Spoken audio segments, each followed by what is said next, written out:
Hello friends, welcome to my channel. তো আজকে আমরা বানাবো সর্ষে পাবদা। তার জন্য আমাদের লাগছে পাবদা মাছ। তার মধ্যে আমরা অ্যাড করে দেব নুন, হলুদ। এটাকে আমরা ভালোভাবে মাছের গায়ে মাখিয়ে মেখে নেব।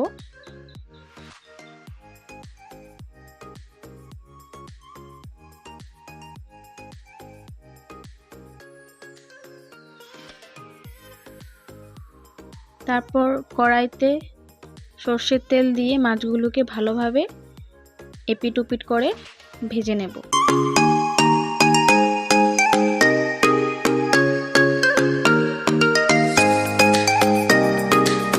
এক পিঠ আমার ভাজা হয়ে গেছে, এটাকে উল্টে দেব আমরা।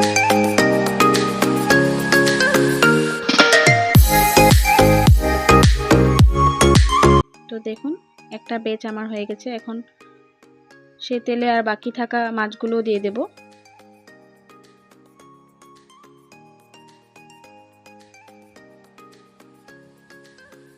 এখন মাছটা ভাজা হতে হতে আমরা একটা পেস্ট বানিয়ে নেব। মিক্সির বাটিতে আমরা দিয়ে দেব সর্ষে, পোস্ত আর কিছু কাঁচা লঙ্কা দিয়ে একটা ভালোভাবে পেস্ট একটা বানিয়ে নেব। এরপর সেই মাছ ভাজার তেলে আমরা কালো জিরে, গ্রেট করা আদা আর একটা ছোট সাইজের টমেটো একটা দিয়ে ভালোভাবে আমরা এটাকে মিক্স করে নেব।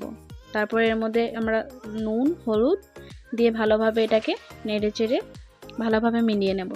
তারপর আমরা যে পেস্টটা বানিয়েছিলাম সর্ষে, সেই পেস্টটা দিয়ে ভালোভাবে আমাদেরকে এটা মিক্স করে নিতে হবে, যাতে কাঁচা সর্ষের গন্ধটা না থেকে যায়। তো দেখুন ফ্রেন্ডস, আমার মোটামুটি এটা ভাজা হয়ে গেছে। এখন এটাতে আমরা জল অ্যাড করে দেব। জলটা ফুটে এসেছে। এখন এটার মধ্যে মাছগুলো আমরা দিয়ে দেব। মাছগুলো দিয়ে কিছুক্ষণ এটা আমাদেরকে ফুটতে দিতে হবে।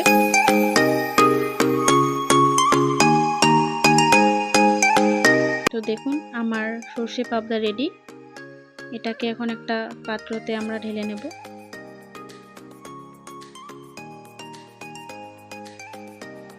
তো আমার সর্ষে পাবদা হয়ে গেছে। তো আপনারা এটা গরম গরম ভাতের সাথে পরিবেশন করবেন, খেতে অনেক ভালো লাগে। আপনাদের যদি আমার এই ভিডিওটা খুব ভালো লেগে থাকে তাহলে আমার চ্যানেলটাকে সাবস্ক্রাইব এবং লাইক নিশ্চয়ই করবেন। Thank you for watching.